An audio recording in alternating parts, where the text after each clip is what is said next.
Good evening, ladies and gentlemen. We are here with Mr. Balvinder Kumar, who is an IAS and also the member of UP RERA,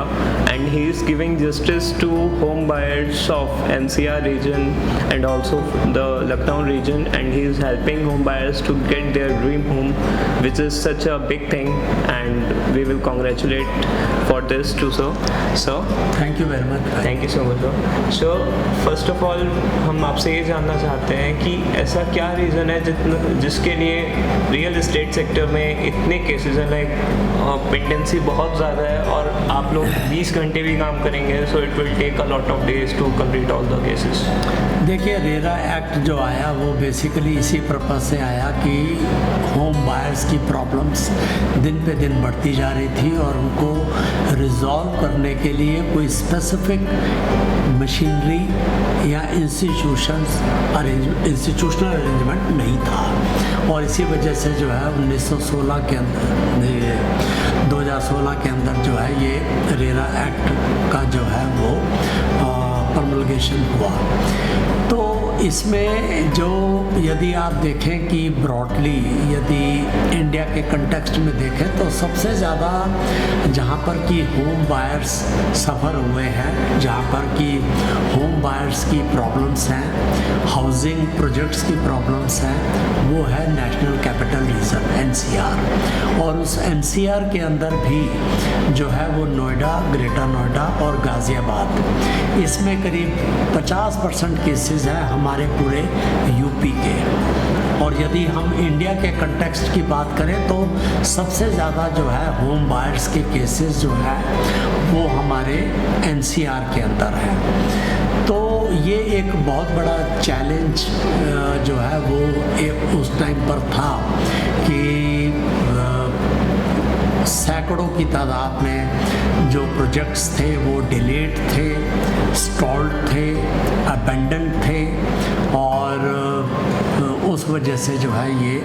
RERA act आया और हज़ारों की तादाद में cases file हुए, और हमने 20,000 से ऊपर केसेस जो है वो डिस्पोज ऑफ उनका कर दिया है, और अब उनके एग्जीक्यूशन की कार्रवाई जो है वो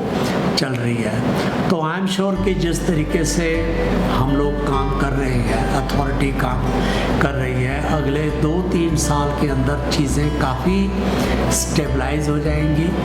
होम बायर्स की प्रॉब्लम्स कुछ हद तक निश्चित रूप से रिजॉल्व हो जाएंगी, और नए प्रोजेक्ट्स जो है, जो अब काफ़ी बड़ी संख्या में नए प्रोजेक्ट्स जो अब जहाँ पर कि कंस्ट्रक्शन शुरू हो चुका है, वो प्रोजेक्ट्स भी कंप्लीशन स्टेज पे आ जाएंगे। सर, एक क्वेश्चन मेरा आपसे ये था कि जैसे कंज्यूमर कोर्ट्स हमारे हैं और एक यूपी रेरा है या फिर और भी स्टेट्स के रेरा है, आपके अकॉर्डिंग ऐसा क्या डिफरेंस है जो कि रेरा को पावर्स देता है, और मतलब ऐसी सच कोई जुरिस्डिक्शन अलग है या फिर कोई पावर्स अलग है जो कि रेरा के पास है, जिससे कि it helps home buyers to get their dream home? देखिए, जो कंज्यूमर फोरम है, कंज्यूमर कोर्ट्स हैं, चाहे वो आप NCDR से ले लो, स्टेट लेवल पे ले लो या डिस्ट्रिक्ट लेवल पे ले लो, तो एक वो बहुत जनरल फोरम है, और कंज्यूमर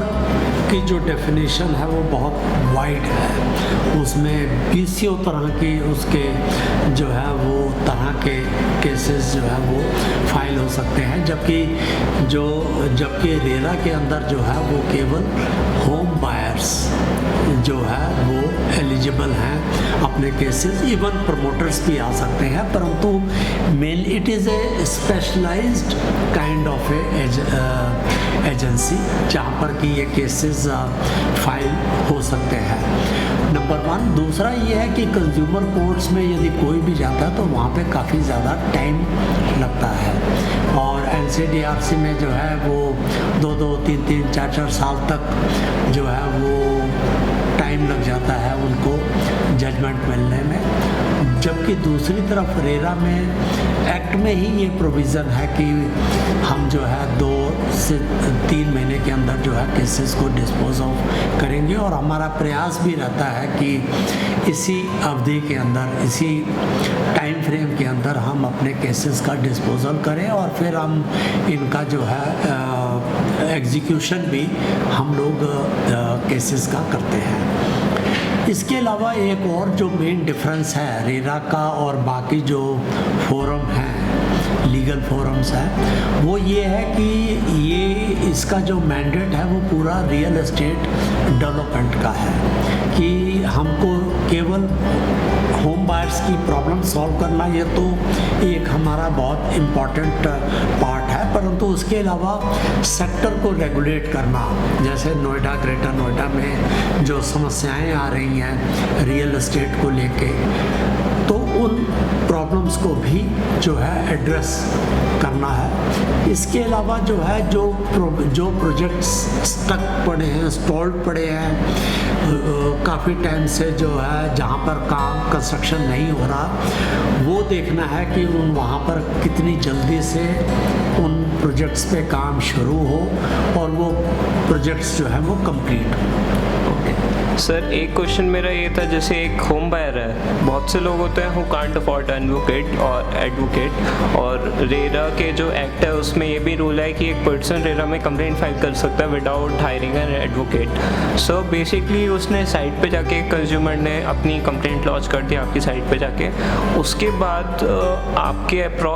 अकॉर्डिंग कितने टाइम में हियरिंग लगती है और कितनी हियरिंग्स लगती हैं और कितनी हियरिंग एक पर्टिकुलर हियरिंग में, जैसे जो एक नॉर्मल कंज्यूमर है उसको नहीं पता होता लीगल अवेयरनेस के बारे में, सो आप क्या उसको बताना चाहेंगे कि फर्स्ट हियरिंग में क्या होगा, दूसरी हियरिंग में क्या होगा और मैक्सिमम कितनी हियरिंग्स होती हैं एवरेज बेसिस पे? देखिए, यूपी रेरा ने एक पोर्टल बना रखा है, उसी पोर्टल के ऊपर कंप्लेंट्स दायर हो सकती है।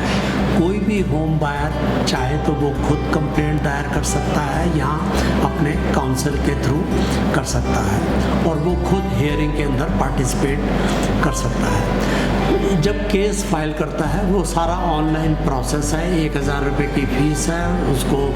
डॉक्यूमेंट्स अपने अपलोड करने हैं, उसको क्या रिलीफ चाहिए वो उसका उसने डिटेल देना है और उसके बाद फिर रेरा का जो स्टाफ है उसको एग्ज़ामिन करता है, उसको देखता है कि वो प्रोजेक्ट हमारा रजिस्टर्ड है या कोई समस्या तो नहीं है। फिर पहली हियरिंग में जो है वो